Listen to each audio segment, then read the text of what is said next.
असाउद्दीन ओवैसी जी। Speaker sir, आपका बेहद शुक्रिया कि कल शाम में आपने फोन करके मेरी खैरियत और मुझसे दरियाफ्त किया कि क्या हुआ, और आपने मुझे बताया कि आपने फौरन पुलिस के आला अहदेदारों से बातचीत भी की। मैं आपका बेहद शुक्रिया अदा करता हूं कि आपने अपनी संवैधानिक जिम्मेदारी को एक रुकने पार्लिमान की जान पर जब कातिलाना हमला किया गया टोल गेट पर, आपने उस बात की। मैं आपका शुक्रिया अदा करता हूं। स्पीकर साहब, मैं मुख्तसर से यहां पर यह बात कहना चाहूंगा कि मुख्तलिफ सियासी पार्टियां मुख्तलिफ प्रदेश में इख्तिदार पर हैं। ये बात आप तमाम को मैं गोशेगुजार कर रहा हूं कि आखिर ये कौन लोग हैं जो गोली पर भरोसा करते हैं, बैलेट पर नहीं करते। आखिर ये कौन लोग हैं जो इतना रेडिकलाइज हो चुके हैं कि इनको इस संविधान पर एतमाद नहीं रहा, उनको अंबेडकर के बनाए हुए संविधान के खिलाफ हैं, जो इतनी नफरत पैदा करते हैं। आखिर ये कौन लोग हैं? मैं इसको सियासी गुफ्तगू नहीं करूंगा, ये सबके लिए छोड़ रहा हूं, क्योंकि जहां तक मुझे मालूम कि मैं 2 मर्तबा का विधायक हूं, 4 मर्तबा का सांसद हूं, और अगर इस तरह से अगर राजनीति आगे बढ़ेगी कि टोल गेट पर गाड़ी रुकती है और 4 राउंड गोलियां चलाई जाती हैं, आखिर इन नौजवानों को ये कैसे रेडिकलाइज हुए? और मैं सरकार से पूछना चाहता हूं कि क्या उन्होंने ये रेडिकलाइजेशन सैयद कुतुब की किताब पढ़कर रेडिकलाइज हुए, अब्दुल्ला अजाम की किताब पढ़कर रेडिकलाइज हुए, या अयमन अल ज़ोहरी की किताब पढ़कर रेडिकलाइज हुए?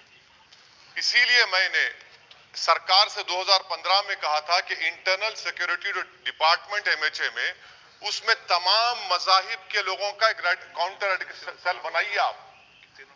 और सर, ये रेडिकलाइज हो चुके हैं तो भारत की इससे राइट विंग कम्युनिज्म और टेररिज्म बढ़ेगा। मैं आपसे अपील कर रहा हूं कि जो गलती एनडीए 1 में की थी, आप वही करने जा रहे हैं। आपको नुकसान होगा, आपकी सरकार को नुकसान होगा, देश को तो, देश की सालिमियत को खतरा तो पैदा हो रहा है। सर, मैं आपके जरिए से सरकार को यह भी बताना चाहूंगा कि जिन लोगों ने ये रेडिकलाइजेशन किया है, आप इस पर गौर करिए, इन पर यूएपीए क्यों नहीं लगाते आप? अगर कोई स्पीच देता है फेसबुक पर, किसी क्रिकेट मैच पर किसी टीम की तायीद करता है, तो यूएपीए लगता है। एक सिटिंग एमपी के ऊपर यूएपीए नहीं लगेगा सर। मैं सरकार पर छोड़ता हूं। सर, चौथी बात यह है कि रेडिकलाइजेशन की जब बात होती है, हमने यहां पर एक कांग्रेस के बड़े नेता से सुना कि 2 भारत है दौलत के एतबार से। नहीं सर, भारत की दौलत मोहब्बत है। भारत की दौलत पैसों की दौलत नहीं है, भारत की दौलत मोहब्बत है। हां, 2 भारत है, एक मोहब्बत पर जो पिछले कई बरसों से आबाद है, और एक नफरत पर भारत बन रहा है। तो क्या आप दौलत की भारत की मिसाल देंगे या मोहब्बत की भारत की मिसाल देंगे?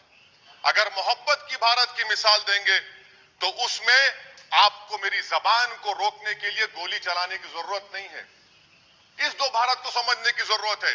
सर, सर सुनिए सर, मैंने करीब से 6 फीट से गोलियां देखी। मुझे बोलने दीजिए सर, हो सकता है कि कल दिन ना देखूं मैं। अगर मैं यहां पर नहीं बोलूंगा तो कहां बोलूंगा सर? आप मुझे प्लीज बोलने दीजिए। सर, मैं आपसे गुजारिश यह करना चाहूंगा कि आप हरिद्वार में, रायपुर में और इलाहाबाद प्रयागराज में मेरे बारे में क्या कहा कि आपके नाईबी की रिपोर्ट है ना, आप क्यों छुपा रहे उसको? देखिए, मैं मौत से नहीं डरने वाला हूं, हम सबको जाना है इस दुनिया से, बल्कि मैंने कह दिया कि मैं इस वतन में पैदा हुआ, मेरी मां की कोख से तो जमीन पर लिटाया गया। जब मेरी आंख बंद हो जाएगी तो इंशाल्लाह औरंगाबाद की जमीन मुझे दफनाया जाए। मगर मैं आपसे अपील करना चाह रहा हूं सरकार से सर, कि जो कुछ बातें की गई उसको देखिए। मैं जेड कैटेगरी सिक्योरिटी नहीं चाहिए मुझे, मैं हरगिज नहीं चाहिए मुझे। मैं 94 से पॉलिटिक्स में हूं। मैं आजाद जिंदगी गुजारना चाहता हूं। मैं घुटन के साथ जिंदा नहीं रह सकता इस दुनिया में। मुझे जिंदा रहना है तो अपनी आवाज उठाना है, मुझे जिंदा रहना है तो सरकार किसी के उनके खिलाफ बोलना है, और अगर गोली लगती है तो मुझे कबूल है, मगर मैं घुटन की जिंदगी नहीं गुजार सकता सर।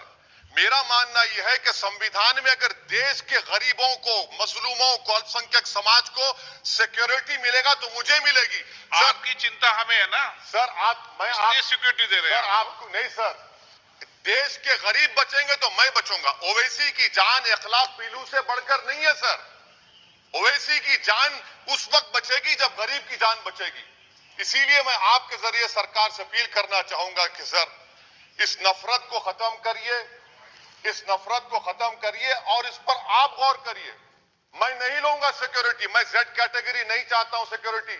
मुझे ए कैटेगरी का शहरी बनाइए आप, मुझे ए कैटेगरी का शहरी बनाइए ताकि मेरी और आपकी जिंदगी बराबर हो।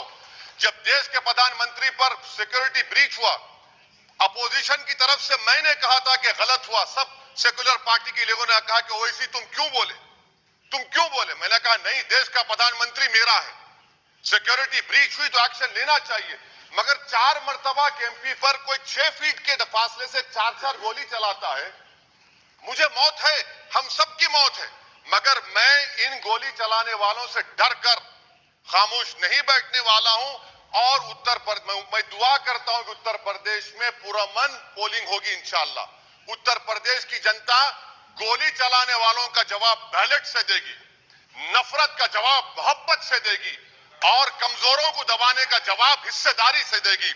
मेरी आपसे गुजारिश है सर कि मुझे जेड कैटेगरी नहीं चाहिए, मैं रिजेक्ट करता हूं। आप इंसाफ करिए सर, उस पर यूएपीए लगाइए। और इनके दिमाग कौन है? 2 लोग रेकी करते हैं, उनको मालूम कि मैं मीरठ की ठोर से आ रहा हूं उस टोल गेट पर, और 6 फीट के फासले पर गोली चलाते हैं।